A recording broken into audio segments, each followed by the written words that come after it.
Coming up on the Extra Point, our own Lexi Swat sits down with a star from the Monmouth softball team, and we continue to scout incoming recruits and transfers set to don the blue and white.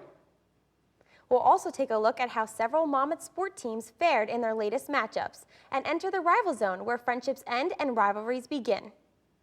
So get into formation, because we're going for the extra point. Monmouth is undefeated at home.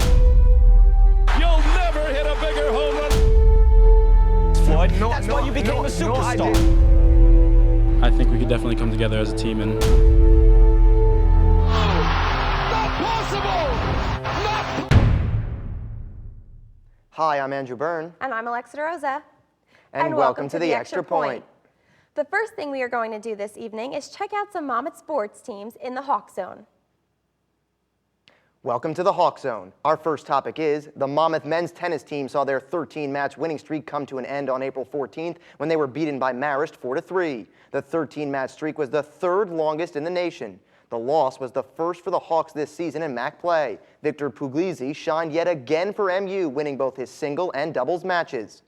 Craig Sweeney belted his team-leading third home run of the season and had 5 RBIs as the Monmouth baseball team crushed Fairleigh Dickinson in a non-conference game 10-0 on April 16th. 5 Monmouth Hawks collected multi-hit games, and Jeff Singer starred on the mound for MU as he went 8 shutout innings while allowing just 1 hit. Tonight's guest, Rachel Schatzbarger, went 4 for 6 with her team-leading 7th double and a doubleheader against Fairfield on April 13th. MU lost both games to the Stags and now stands at 2-3 in MAC play. Stephanie Anderson scored 2 goals and Allison Stathius added a goal and an assist as MU fell 9-6 to Drexel on April 12th. After 4 straight wins, the Hawks have now dropped 2 of their last 3 games. And finally, the Monmouth men's lacrosse team remains winless after their latest defeat, an 11-6 decision to Manhattan on April 12th that puts them at 0-11 on the season. Chris Daly and Eric Berger each scored 2 goals for the Hawks, who have 2 games left to get that elusive first win in school history. With that, we have finished our look at some of the latest happenings in Hawk athletics. And now let's go to Alexa to see how some MU alumni in the professional sports world are faring. Welcome to Around the Sports World, where we typically check in on famous MU athletes making it big. However, tonight we have added a twist to our segment as we have added an individual who is excelling as a sports broadcaster. Our first individual is Dave McDonald. McDonald graduated from MU with a degree in communications and has had a successful broadcasting career ever since. Formerly the host of the Davey Mack sports program XL on Sirius XM, Davey Mack is now the host of 2 online shows, including the Davey Mack sports program. Next, we revisit the career of former major leaguer Ed Halicki. Halicki graduated from Monmouth in 1972 and was inducted into the Monmouth Athletics Hall of Fame in 2007. The former San Francisco Giants pitcher won 55 career games and threw a no-hitter against the New York Mets in 1975. The final athlete we will discuss this evening is Jim Adams. Adams starred for the Monmouth men's soccer team in the early 90s, helping the Hawks to their first NEC title in school history. He holds the school records for saves and goals against average. After Monmouth, Adams has played professionally, most recently with the Cincinnati Excite of the American Indoor Soccer League. It's time to take our first break of the evening, but when we return, Lexi Swat will be sitting down with Rachel Schatzbarger from the Monmouth softball team.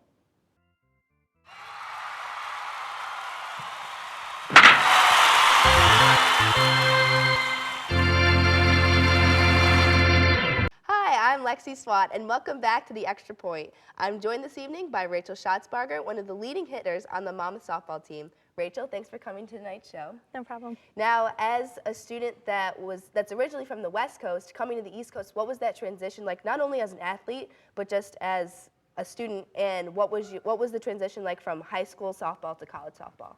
Well, originally being from the West Coast, I had only been to the East Coast maybe 2 or 3 times before. And that was just for vacation, but coming here and to live here was just a whole new world. It's like California is way different than West Long Branch, and not only the weather, which was a huge factor, but just the people and the whole surroundings. It's nice to live by the beach, but it's nothing like California. But I'm glad I'm here.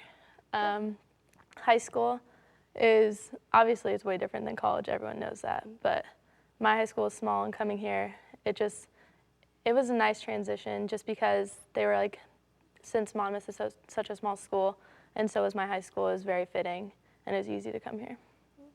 Now, as someone who is from the West Coast, how did you find Monmouth, and what other schools were you looking at, and what made you decide Monmouth was the best fit for you? My junior year, going into my senior year, I was playing travel ball over the summer, and Coach Louis was always there at every single game. And every time, like, my coach said, "Oh, Monmouth's here," I had no idea what he was talking about, and I'd never heard of them before. But then, like, since they kept showing up to every one of my games, I got interested, and I went on their website, I checked it out, and it just seemed fitting. Other schools that were looking at me, Army was looking at me, Manhattan, a few from the East Coast, and a few from the West Coast. Originally, I wanted to stay on the West Coast, and it was just ironic that I actually came all the way out here. Now, since you mentioned Coach Louis Burnt, what is it like playing under her, and what is the team chemistry like altogether, both on and off the field? Coach Louis is great. She knows what she's talking about. She's such a jokester. Like, she's always kidding around, but she's a great coach. The team chemistry is really good on the field and off the field. Off the field, we always hang out. We're always hanging out together, watching movies, just whatever. On the field, we're great. Like, we get along really well, and we always have each other's backs, like, no matter what. As I mentioned during your introduction, as a leading hitter, leading the team with 7 doubles, and when you had your first home run, actually your first career grand slam for Monmouth, being in California, what was that experience like? Not only your first experience as hitting your first home run, but as well as it being in your home state. That was incredible. That morning was a rough morning for everyone, and just to come out and hit that ball and hit it over the fence and actually win that game was just the best feeling. Like, and having my parents up in the stands watching me was just so great. I knew, like, they were so proud, and I just loved being a part of that win. Now, as that was early in the season, and as the season's continued, and as you've shown no signs of slowing down with your success on the field, what do you think your impact as a player so young for the program has made for the Monmouth Hawks, and what do you expect to do during your 3 years here as a Hawk?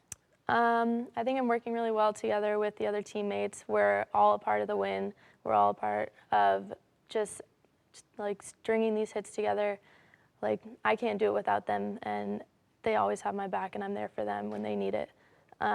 These next 3 years, I would want to make it to the MAC championships. I want to win. Everyone wants to win, obviously, but just being a part of something so great like that would just be incredible, and just such a good college season. Now that you mentioned the MAC, 10-15 on the season, 2-4 in MAC play, what do you expect to see out of your team as you continue to work in the MAC before reaching the MAC championships? I think we're going to start working together more. We're doing it now, but we're going to start progressing. We're just getting out there. We haven't been practicing a lot outdoors, and because of the weather. So being outdoors now, like, everyone's like just coming out of it, like brushing the dust off. We're going to get there, and I think because we're such a young team that we don't really know like what's going to happen, but we just have to back each other up, and we'll be there, and hopefully we'll see the MAC championships. Now, since you mentioned the weather, what was it like coming in from California to New Jersey, especially with the winter that we had? Have you ever played in such cold weather before? Have you ever experienced that? What was that switch like? Being from California, I was cold in 60 degrees, and now it's hot in 60 degrees, and I can't believe that I'm actually wearing shorts outside when it's 60, but at home, like, the hottest we played in was like 100, over 100, but it's dry heat there, and here it's very humid. And over winter, I'd never even owned a coat before, and I was so underprepared. And just being a part of that and being in this winter was just very breathtaking, and just I was so caught off guard about it. Literally breathtaking. Now, like you mentioned earlier, with such a young team, do you think that's more of a benefit or a disadvantage to you playing during the season? And how was that chemistry, just your class? I think it's not really a disadvantage, but it's just showing that like we can bring people in no matter what the age, and like we can still compete with these other teams that maybe have majority of upperclassmen. But it's also beneficial because since we have this good chemistry, that we'll continue that through the next 3 years. And with the freshmen, like we're all super close. Like we're going to be living together, and we're always hanging out, and we just keep it really close. Since we're talking about freshmen now, another freshman on the team, Sydney Underhill, one of the pitchers, who's also from California, how was that having someone there for you that kind of knew what you were going through in terms of the transition from West Coast to East Coast or California to New Jersey? Oh, it was great. We all talked about it. Since all the freshmen are from California, we have a few other upperclassmen from California. We stick together on it. We know that it's way different, and they helped, especially the upperclassmen. They helped me a lot with like just getting into the cold, getting into the season. Like we all know like what we're doing, and it's great. Now, with it being your first season as a Monmouth Hawk, what would you say is your most memorable experience so far in your first season? Probably hitting that grand slam. I don't even think I've ever hit a grand slam before. So to have it be my first career hit, my first career home run in front of my parents in California, it couldn't get much better than that. That's awesome. Looking down the road now, what do you see in your future, and what do you see in the team's future?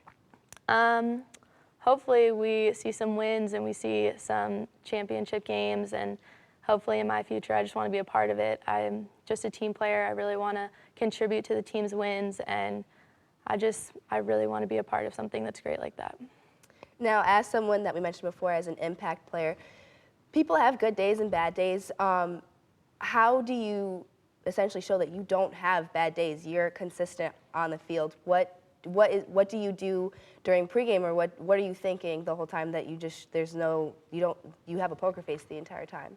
I try to keep it really relaxed. Like, yeah, we really care about the game, but in the end, it's just a game. You can't really show defeat, or you can't show like, if you make an error, you have to get up. Like another ball is going to come your way. You have to be ready for that. And I just think to myself, make everything quality, whether it's a quality at bat, a quality play, a quality throw. Like you want your best on everything, but in order to do that, you have to stay relaxed, and you have to know what you're doing, and you have to be thinking 2 steps ahead, and just know that you have your teammates back. If they fall down, you got to pick them up, and just to be there for your teammates. Now that you're talking about not only batting but also on the field as a shortstop, what do you like more? Do you like being out in the field, or do you like being in the batter's box? Where do you feel most comfortable when you're out on the field? Some days I feel more comfortable in the batter's box. Maybe I made an error. Maybe I just want to hit. It all depends on the day. I love both. Playing shortstop, like you get a lot of plays there, and when you make a diving catch up the middle or you turn a double play, there's nothing like that feeling. But if you hit a grand slam, you hit a line drive, you score a run, like nothing can compare, and it's great to just be in both positions. Now, I know we talked about the chemistry on the field, but off the field, how is it like being able to relax with your teammates, being able to be more social with them? What is that like, and how does that transition onto the field? Well, like you said, like we're always together. We're really like all we hang out with. Like we'll eat together all the time. We're always in each other's rooms. We're just hanging out. And just having all that experience off the field really translates to on the field, because the connection is so strong. And we're always with each other, and that keeps it really strong out on the field. Now, there are a lot of underclassmen, but with the upperclassmen, is there anyone that in particular that you look up to, or even just with sports in general, do you have a certain idol or anyone that you look up to, or just have as an inspiration? Just any of my upperclassmen. They're there for me. They show great examples. All of them, I couldn't even name just one. They're all great. Like Kaylina Flores is second baseman. She's so great in the infield, and she helps me get better, and we compete a lot just to help each other get better. Having Shannon in the outfield is great, because I know she has my back. I know she's going to go hard for everything. And just everyone who's above me, and even at my level, like just pushing each other and competing with each other really makes us the better players. Rachel Schatzbarger, thank you again for seeing us at the Extra Point, and we wish you nothing but the best of luck for the rest of your season. Thank you. It was great being here. We're now going to take another short break, but keep that TV locked on to Channel 12 as more of the Extra Point is coming your way next.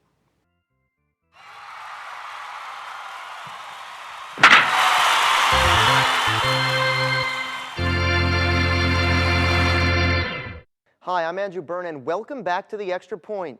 We are now in the rival zone where friendships end and rivalries begin. Tonight I'm with Charlie Jones and Mike Udaya-Kumar, our sports experts this week. Our first topic will be new to Monmouth University's the men's lacrosse team. Just 2 games left for them this season, and they are 0-11. So starting with you, Mike, will they get that first win in school history? 2 matchups left, April 19th against Marist, April 26th against Detroit. Well, being Hawks, we want them to get those at least 2 wins, if not 1 win, to close out their season. But realistically speaking, the way they've been playing all year, being as it's their first time, playing officially as a college team, I don't think they're going to get those 2 wins. I mean, their defense is lacking. I mean, they give up more than double of their shots. I mean, the opposing team scores double of what they score each game. So if they don't find a way to score and keep the other team from scoring, I don't see those 2 wins coming. And your thoughts, Charlie? Yeah, I'll have to definitely agree. I don't see our lacrosse team winning this year. It's unfortunate. I want them to, but looking at the stats, we haven't scored 10 goals any game. And then on the other side, opponents, out of the 11 games, 7 games have been plus 10 for them.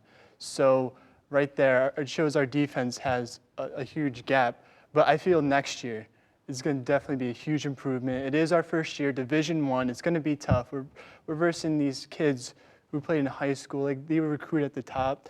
And maybe we don't have the best of the best, but we're Hawks. We're going to push through. I see next year or the year after, big improvement. You made a couple of great points there, so I want to go back to one that you made a little bit earlier. Monmouth, they're not scoring a lot. Lacrosse is a high-scoring game. Why have they struggled to cross that 10-goal threshold? Well, it's our shooting percentage. It's .25-ish, I believe, and our top scorer is only shooting .18. And those are big. Those are very small numbers for a high-scoring game. And once we are able to be very precise in our shots, we'll start winning. Kumar, a little bit earlier, Charlie just mentioned Monmouth. A lot of their recruits from the East Coast. Do you think because it's their first year in school history, they had issues getting out of the Mid-Atlantic region and recruiting people from the West Coast, mainly California, where lacrosse is big following over there? Well, I think that definitely plays a factor because of the fact that of the 41 members on that team, of the 41 members, only 9 of them aren't freshmen. And with that said, obviously since it's their first year as a team, you're not going to get a lot of recruits from out west, looking to Monmouth because they haven't even heard of Monmouth because Monmouth never had a lacrosse program to begin with until this year. So with that said, they need to just build off of this year, come back stronger next year, get some wins, and hopefully get this recruiting thing going.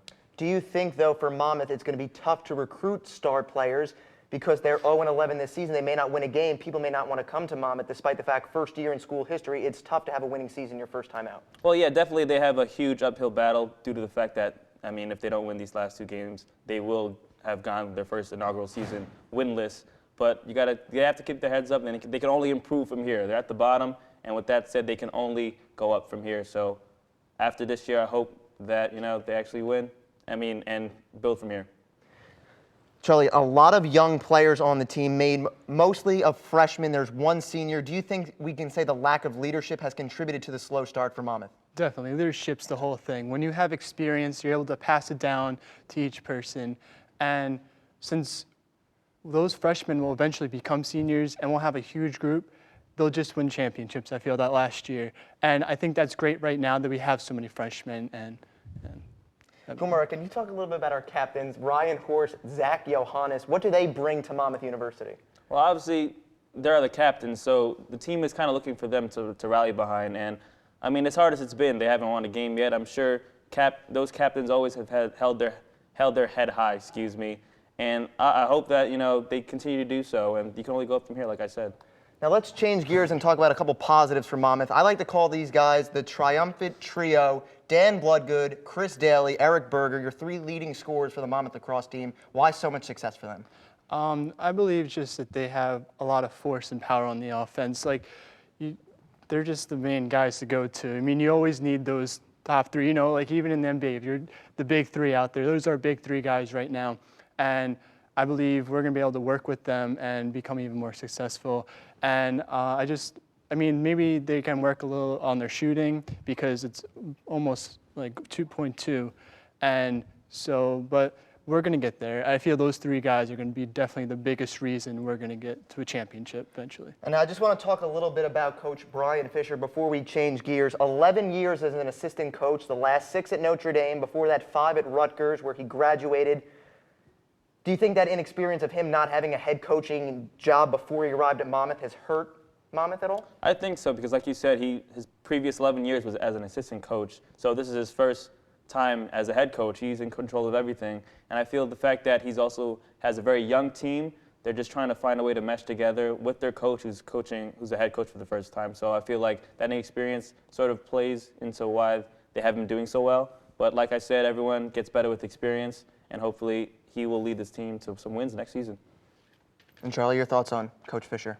I definitely think since it's his first year, the chemistry isn't there yet, and it'll grow eventually, but it's just trying to mix and match, seeing where you can, what players can do what, and see what positions he feels comfortable they're good at. And, it does take time. Like Mike said, it's just going to do what they have to do. All right, quickly, this is the Rival Zone. Monmouth win a game before the season's over, yes or no?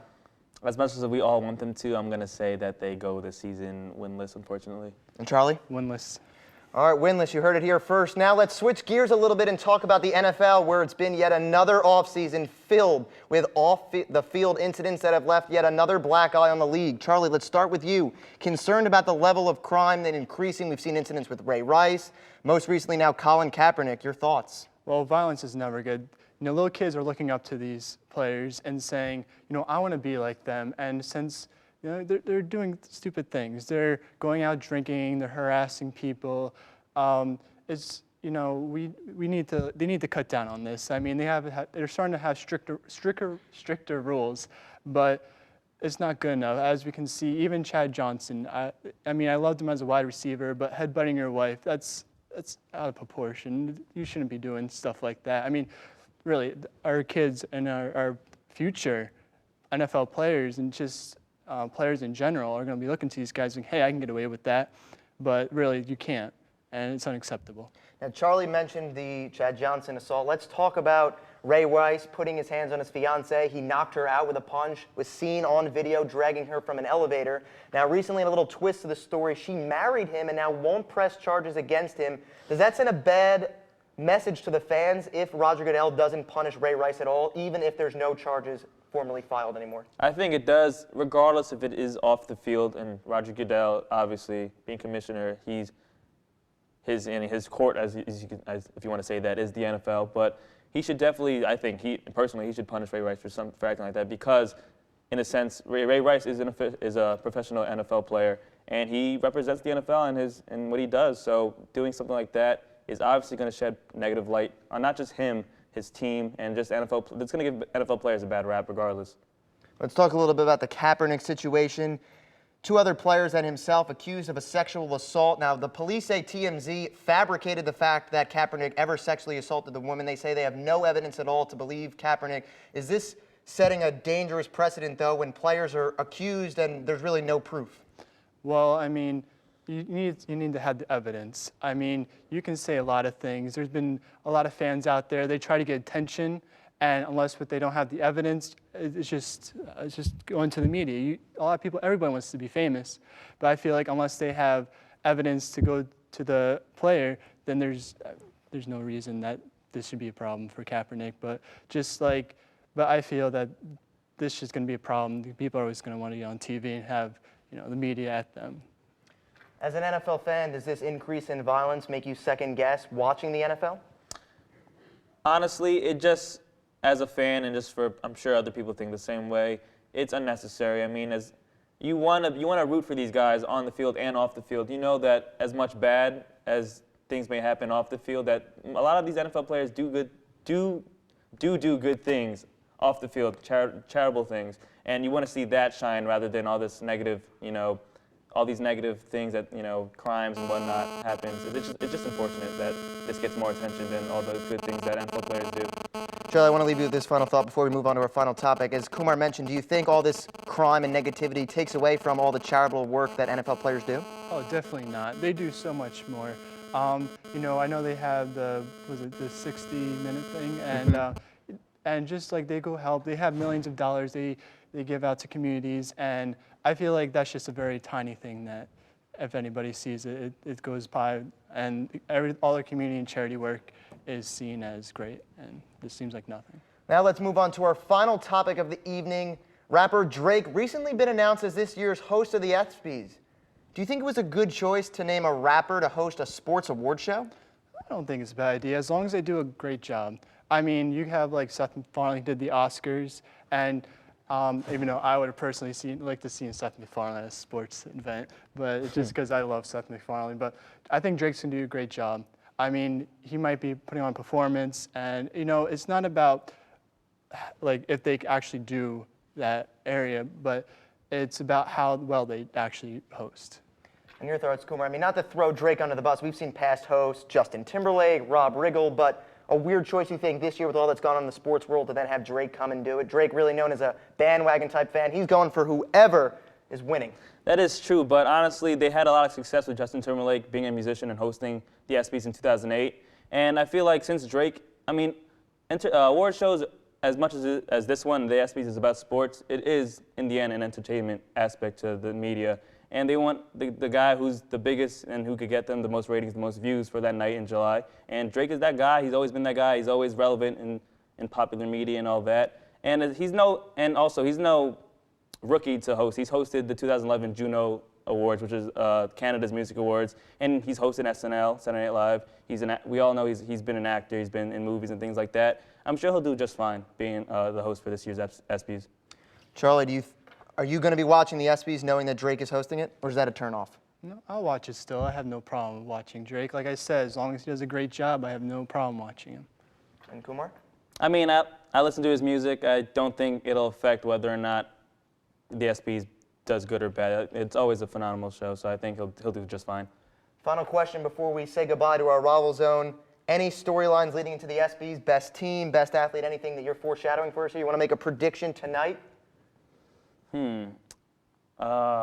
As much as I feel like, just millions Drake. of people at home waiting for you to make a selection. I feel like the show is going to be about, because people are still talking about Drake hosting the ESPYs. I think he might steal the limelight just because of him, like you said, being a bandwagon fan. And there's a lot of videos of him, saying he's always been a Kentucky fan, even though, he's not.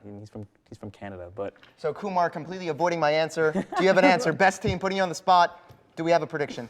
Best team. I do not. I have no idea what teams are going to win, but I hope the best for the team. stall tactics from my guests. Well, with that, we have ended our rivalries for this week. We are now going to take our final break of the evening, and when we come back, Alexa will be scouting some incoming Hawk athletes. So stay with us here on The Extra Point, only on Hawk TV, Channel 12.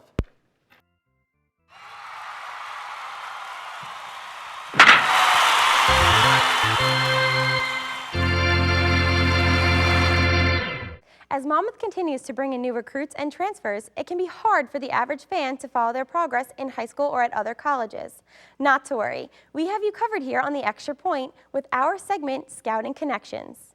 Each week, we'll take a look at some incoming MU recruits and transfers and tell you everything you need to know before they play their first game for the Blue and White. The first athlete we are scouting this evening is Mike Basile, a dual threat player for Brick Memorial. Basile starred on offense and defense for the Mustangs as their running back and safety.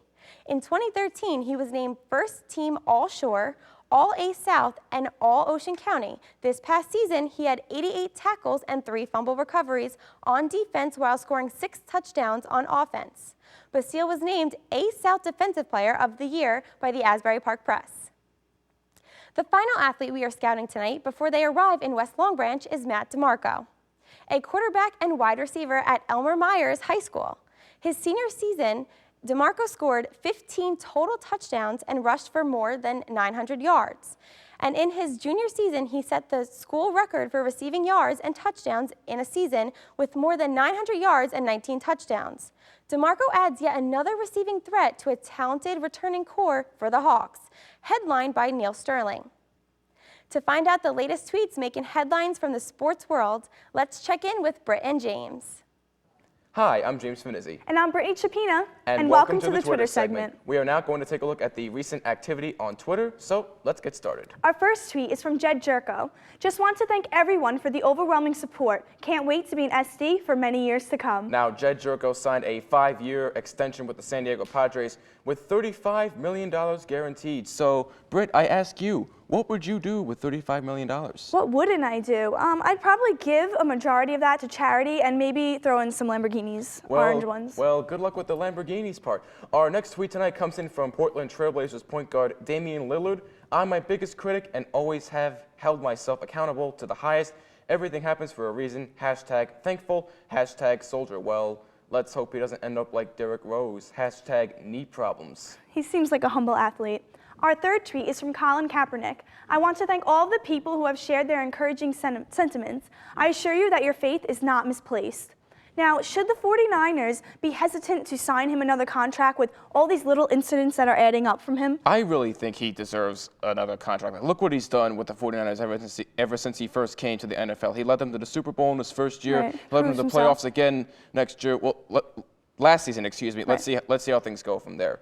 And our final tweet of the night comes in from New York Rangers goaltender Henrik Lundqvist. Felt like camp ended yesterday. Who's ready for the playoffs? Let's do this. Hashtag NYR. Well, the New York Rangers have kicked off their playoff series against the Philadelphia Flyers.